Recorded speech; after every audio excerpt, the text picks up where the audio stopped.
¿Y qué tema? El de la esperanza, ¿no? Qué importante es tener esperanza en nuestra vida. Algunos han escrito sobre la esperanza y han escrito de esta manera. Dice, la esperanza es un regalo de Dios. Es una fuente de fortaleza y ánimo frente a las pruebas más duras de la vida. Cuando estamos atrapados en la miseria, la esperanza nos da la luz al final. Cuando estamos atareados y exhaustos, la esperanza nos da energía. Cuando somos tentados a rendirnos, la esperanza nos mantiene firmes. Cuando perdemos nuestro camino y la confusión empaña nuestro destino, la esperanza ensombrece el borde del pánico. Cuando luchamos con la enfermedad que nos incapacita o una dolencia, la esperanza nos ayuda a perseverar, más allá del dolor, más allá de la angustia. Cuando tememos lo peor, la esperanza nos recuerda que Dios controla las cosas. Cuando tenemos que soportar las consecuencias de nuestras malas decisiones muchas veces, y podemos llamarlo estos fracasos en nuestra vida, la esperanza alimenta nuestra recuperación.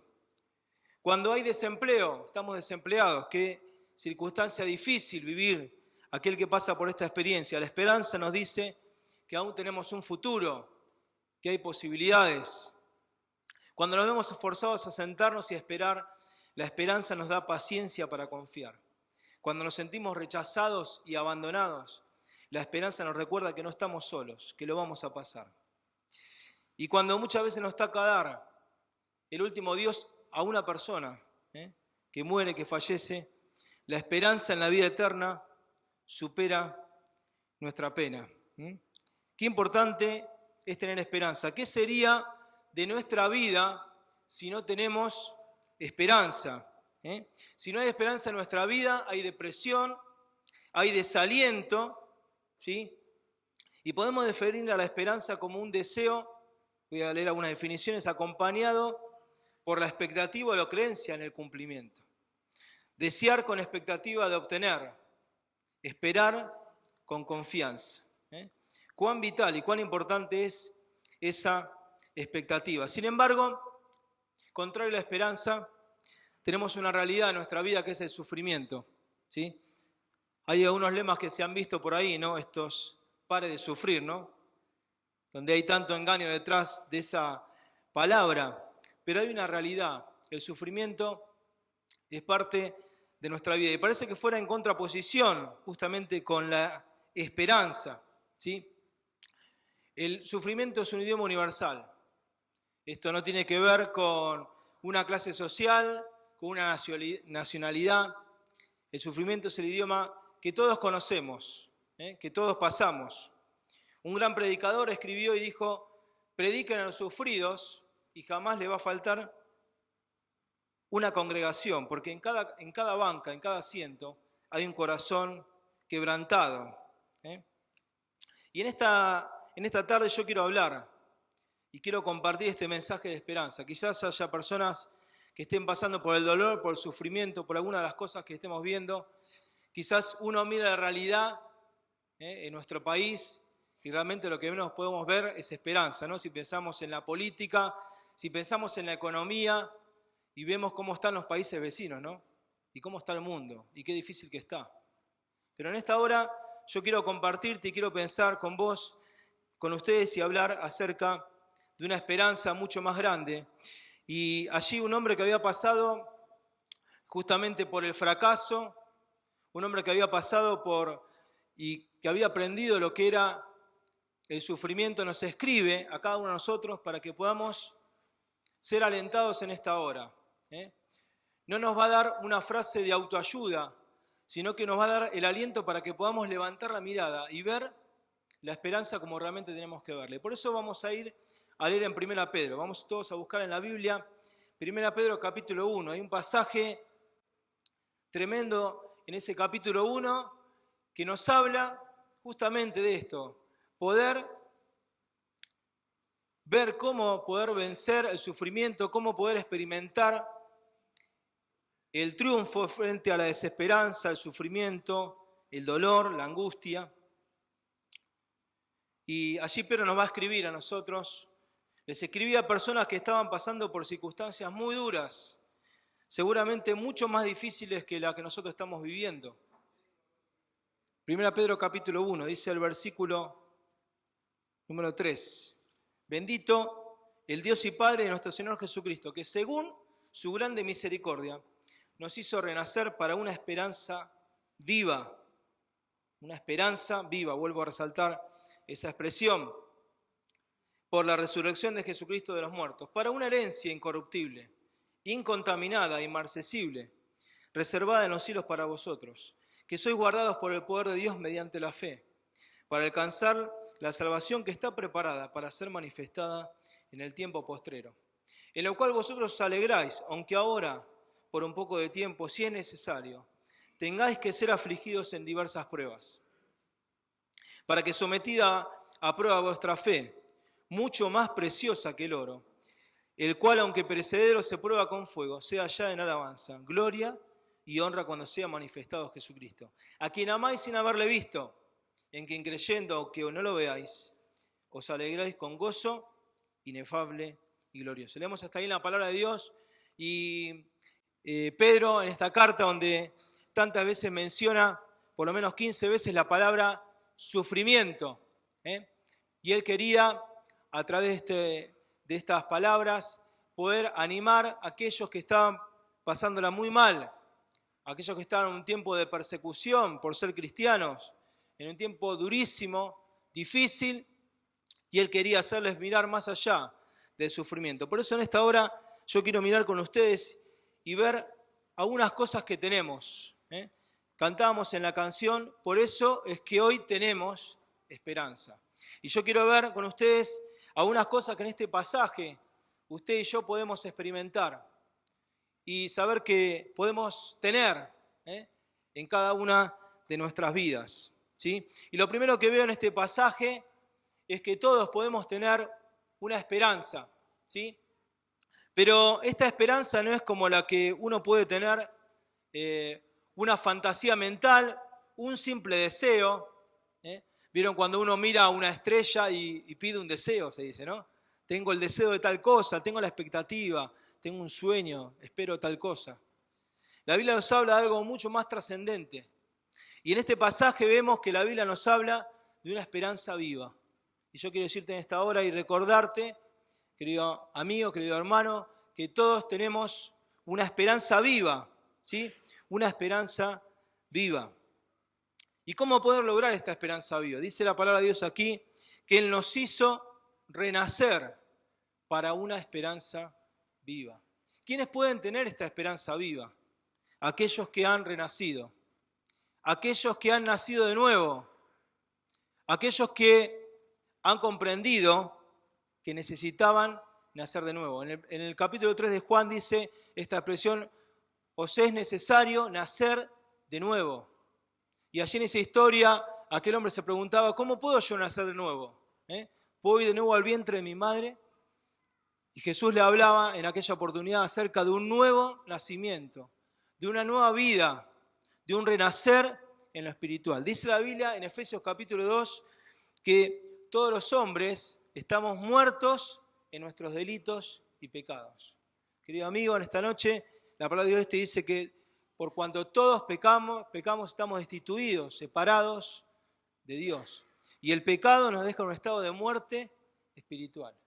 Y Jesús vino a dar vida, Jesús vino a darnos una esperanza viva, porque Él resucitó y Él quiere darte vida. ¿Y cómo obtener esta vida?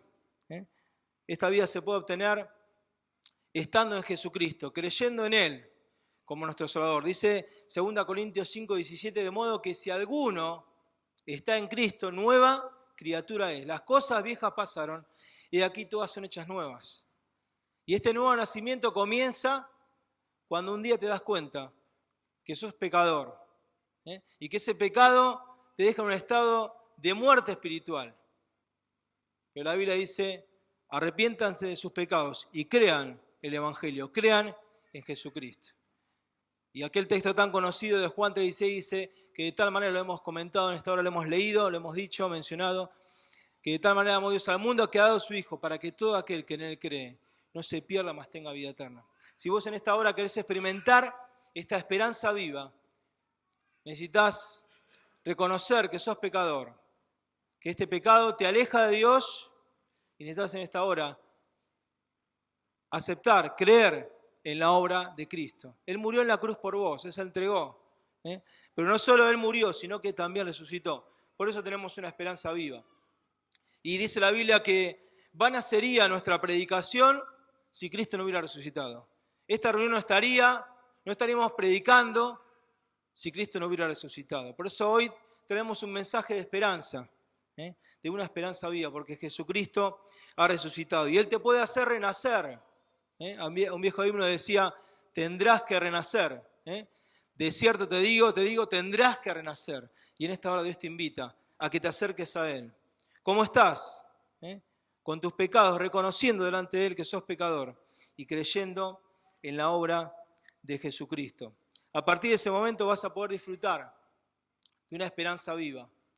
Porque la Biblia dice que aquel que cree en el Hijo tiene la vida y tiene la vida eterna y tiene esperanza. Yo no sé si vos en esta hora estás sin Cristo, sin esperanza, pero yo te invito en esta hora a que puedas realmente darte cuenta que necesitas de Jesucristo. Tus pecados te condenan, dice la Biblia, y Dios te quiere dar una nueva vida. Dios te quiere dar vida eterna y vida en abundancia. Y quiere que puedas experimentar esta experiencia de tener con seguridad una esperanza viva. Jesucristo ha resucitado. Él nos puede dar esperanza. Qué lindo que es esto, qué bueno es poder compartirlo, qué bueno es poder recordarlo. Tenemos una esperanza viva. Pero el pasaje continúa y no solamente nos habla de que tenemos una esperanza viva, sino que también nos dice que tenemos una herencia. Tenemos una herencia permanente. ¿Sí? Qué tremendo una herencia, ¿no? Pensamos si tuviéramos algún tío, ¿no? Alguno que no aparece ningún tío por ahí. Qué lindo sería. Tenés una herencia, no sé, una casa no sé dónde, una cuenta bancaria importante. Pensamos en las herencias, ¿no? ¿Cuántas familias se destruyen por la herencia, ¿no? Por lo que queda y todos quieren, no hay, ya no hay hermanos, no hay amistad, se destruye todo por una herencia. Pero la Biblia nos habla de una herencia que está allí en los cielos y nos habla de una casa segura en los cielos. Es una casa en los cielos, es una morada eterna. La Biblia lo describe así en Juan capítulo 14 como una mansión celestial. ¿Sí? Cuento esta experiencia, que la comento, pero salimos a caminar con mi esposa y con mi hija, que es pequeñita, y vamos caminando de la ciudad de Turdera hasta Drogué. Y vamos en esa caminata diciendo, ¿qué casa vamos a tener? Porque hay unas casas preciosas. Es un lugar donde muy residencial y hay unas mansiones tremendas. Y uno se admira la hermosura de esas casas tan grandes, muchas veces con muy poca vida, porque ves siempre las cortinas bajas, uno no sabe, parece que no tienen vida. Mucha casa grande, pero no hay vida ahí adentro. Pero qué hermosas casas, poder ver hermosos lugares, cuando uno puede ver también estos country que se ven, ¿no? Uno sale a la ruta, ven esos lugares tremendos, no podemos creer cuántos que hay y cuántos siguen avanzando con eso. Y uno dice, bueno, qué lindo esas casas, pero la Biblia nos habla de una casa en los cielos. Es una casa que vamos a tener allí en el cielo, una herencia permanente, ¿sí? Un lugar allí en el cielo. Jesús dijo, yo voy a preparar lugar para ustedes. No se turbe vuestro corazón, ni tenga miedo. Creen en Dios, crean también en mí. En la casa de mi Padre muchas moradas hay. Yo voy pues a preparar lugar para nosotros. Y Él ha ido a preparar ese lugar. Y Pedro le decía, tenemos una herencia, que es permanente. Y allí la describe de esta forma. Una herencia que no puede ser destruida. Una herencia corruptible que no puede acabarse. Una herencia incontaminada que no puede mancharse, que es pura, que no se echa a perder. Una herencia inmarcesible, no se debilita, no puede menguar, no se marchita. Y por sobre todas las cosas, una herencia que está reservada, guardada celosamente por Dios. Es un lugar que Él tiene preparado para aquellos que, como decíamos al comienzo, se arrepintieron, creyeron en Jesús como su Salvador, se dieron cuenta que necesitaban de Cristo, le pidieron perdón y experimentaron esta nueva vida que Cristo puede dar. Y qué hermoso es pensar en esto, ¿no? Un lugar seguro. Cuando uno saca un pasaje, sea en un colectivo, sea en un avión, o una entrada por un lugar, que no nos toque en el lugar, ¿no? En el cine a veces pasa, ¿vieron que uno se sienta en otro lado y vos decís, este es mi lugar? Y justo se sentó ahí. Bueno, se puede correr, después se da cuenta, pero uno quiere ese lugar. Sacamos un número, en un avión, complicado, no nos saquen el lugar, es nuestro lugar, está reservado. Bueno, así en el cielo, aún en una aerolínea se pueden llegar a equivocar, aún en un teatro se pueden equivocar en un lugar, pero allí la Biblia nos habla de un lugar guardado celosamente por Dios para cada uno de nosotros. Y esta esperanza nos anima en esta hora a mirar que hay una esperanza viva, que hay una herencia permanente, pero también seguimos mirando en el pasaje y nos habla de una protección, ¿sí? Tenemos la protección de Dios, ¿sí? Tenemos, podemos decir, el sistema de seguridad más eficiente, decía un escritor, más eficiente que existe, es el poder de Dios. Y aquí dice la palabra de Dios que somos guardados por el poder de Dios mediante la fe. No hay situación que nos saque de esta protección. A las personas que Pedro le estaba hablando, quizás muchos de ellos estaban expuestos a la muerte, como el mismo Pedro también, como muchos de los discípulos. Pero ninguna de estas cosas podía sacarlos de la protección de Dios. Había un lugar seguro, hay algo más allá que Dios nos promete, más allá de cualquier situación que podamos pasar. Por eso lo que tenemos que hacer es aceptar y confiar. Aceptar y confiar, sabiendo que estamos bajo la protección, bajo el cuidado de Dios, aún en cualquier circunstancia, aún hasta pasar por la misma muerte. Estamos bajo la protección y el cuidado de Dios, porque Él tiene algo más. Pero dice, tenemos que levantar la mirada y mirar hacia arriba. Mirar hacia arriba, porque Dios tiene preparado algo grande para nosotros. Y no importa cuáles sean las aflicciones que podamos tener acá temporales, ninguna va a ser comparada con lo que va a ser la eternidad y estar con Dios para siempre. Por eso decimos, tenemos una esperanza viva, tenemos una herencia permanente, pero también tenemos protección de Dios. Pero en cuarto lugar, y terminando ya en esta noche, queda un puntito más y vamos a terminar. En cuarto lugar nos habla, y podemos decir, tenemos una fe que va en avance, que va en crecimiento, ¿sí? Por eso el pasaje nos habla de las pruebas. Y así dice, en lo cual vosotros os alegráis, aunque ahora, por un poco de tiempo, si es necesario, tengáis que ser afligidos en diversas pruebas. Tengáis que ser afligidos en diversas pruebas. Me gusta esta expresión que dice por un poco de tiempo, ¿sí? No siempre en nuestra vida hay pruebas, hay momentos, hay situaciones, hay años, hay épocas donde hay pruebas. Son esas pruebas que Dios permite para que justamente nuestra fe son necesarias. Las pruebas nos enseñan, las pruebas nos ayudan a afirmarnos en nuestra vida y nos permiten muchas veces ayudar a otros. Y a veces no entendemos qué propósito hay con esta prueba, pero muchas veces Dios tiene el propósito de que a través de la prueba que yo he pasado, yo puedo hacer de bendición a otras personas. Cuando meditaba en esto, pensaba en un momento de mi vida, en el más difícil, ¿sí? Cuando de un día para otro mi padre falleció en un accidente hace ya varios años, año 2001, levantarme un día tranquilo, venir de un campamento del IM, pasar el fin de semana y levantarme a la mañana el lunes y recibir la peor noticia que podía haber recibido en mi vida. Un hombre de 57 años y fallecer en un accidente, y una prueba durísima, es que no te da tiempo a a pensar, ni podés entender, ni te podés imaginar.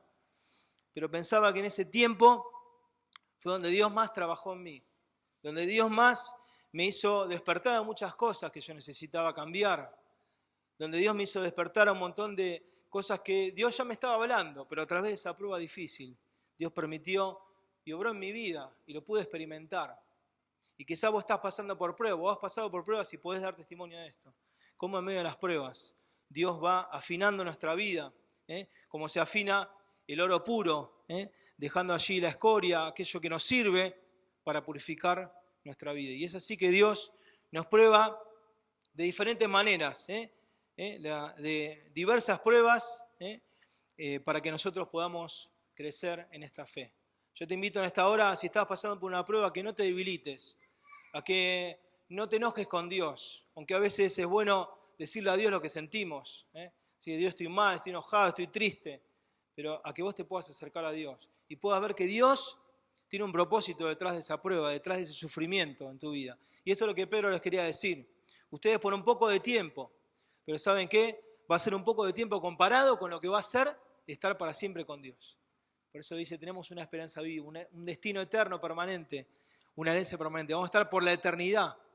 No lo podemos entender, humanamente lo entendemos, pero lo que pasemos acá significa un poco de tiempo. Y quiero terminar esta noche diciéndote que también no solo tenemos una fe en crecimiento, en avance, sino que también hay un Salvador invisible. Un Salvador invisible a quien nosotros amamos. Nosotros amamos a Dios, no lo hemos visto a Dios, pero lo vemos actuar en nuestra vida. Lo vemos presente cuando vemos cómo Dios obra en cada uno de nosotros y está con nosotros. Dice, a quien amáis sin haberle visto, versículo 8, en quien creyendo, aunque ahora no lo veáis. Creemos en un Dios invisible, que hace cosas visibles, tremendas, que podemos ver su actuar en cada una de nuestras vidas. Cuando miraba esto pensaba y recordaba aquel ejemplo de Daniel, capítulo 3, cuando estaban aquellos hombres en ese horno, ¿sí? Que comenzó a calentarse, estos hombres que no habían adorado y decían que no lo iban a hacer, se jugaron por Dios, y dice que allí había una presencia de alguien más junto a ellos tres. Y es la presencia de Dios, este Dios que nos vemos, pero que está con nosotros cuando pasamos por la prueba, cuando pasamos por la adversidad. Es aquel Dios que nos dice allí en Isaías 43, versículo 2, y lo quiero leer con ustedes, y ya vamos terminando en esta hora. Dice Isaías 43, versículo 2.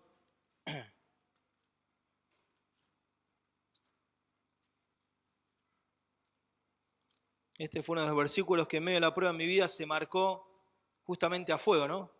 Tiene que ver con eso. Realmente uno descubre textos, palabra de Dios que uno había leído y que quizás había pasado por alto, pero en el momento de la adversidad Dios pone ese texto. Dice Isaías 43, versículo 2.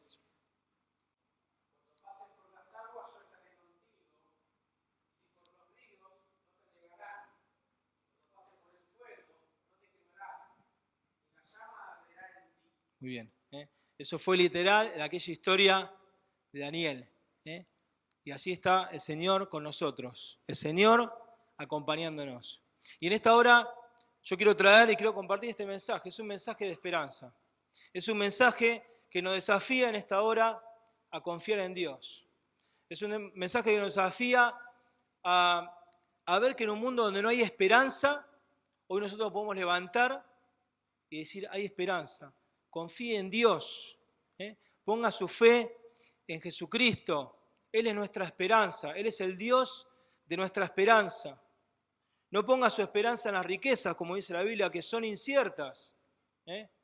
Hoy tenemos, mañana no tenemos. Pero el Dios es un Dios seguro, es un Dios fiel.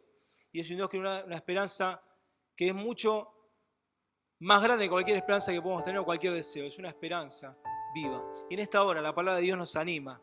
Y decimos entonces hoy tenemos esperanza. Yo no sé si vos estás hoy con Cristo en tu corazón. Si estás sin Cristo, estás como decía Pablo, estaba antes sin Cristo y sin esperanza. Pero si hoy, en esta hora, sería un gozo para nosotros que puedas en esta hora decir: yo quiero recibir a Cristo. Yo quiero tener esa esperanza que vos tenés, esa esperanza que me cuenta la Biblia. Acércate a Dios, reconoce tus pecados, decirle: te pido perdón por mis pecados, creo en lo que hiciste por mí en la cruz. Creo que el único que puede darme vida es Jesucristo. Recibirlo en esta hora es el llamado de Dios. Si ya hemos recibido al Señor, si ya somos hijos de Dios, gocémonos en esta hora de esta esperanza. Le hemos leído al comienzo en el Salmo 91, que el Señor no deje de ser nunca nuestra esperanza, que no bajemos la mirada hacia las circunstancias que nos rodean, que podamos mirar un Dios poderoso, fiel, el Dios de toda esperanza, que quiera animarnos en esta hora a cada uno de nosotros. Que Dios bendiga su palabra, que bendiga nuestros corazones, que sea de bendición como lo fue para mí. Leer la carta de Pedro es tremendo. Para mí, este libro es digno de leer en esta época. Tenemos que leerlo, les invito a que lo lean, la carta 1 Pedro y 2 Pedro, porque creo que necesitamos hoy más que nunca. Necesitamos fortaleza en el Señor, necesitamos mirar estas cosas, necesitamos elevar la mirada de las angustias, de las cosas que podemos vivir hoy, y empezar a mirar hacia arriba, hacia un Dios de toda esperanza. Que Dios nos bendiga, que Dios bendiga su palabra, que sea de bendición para cada uno de ustedes. Amén.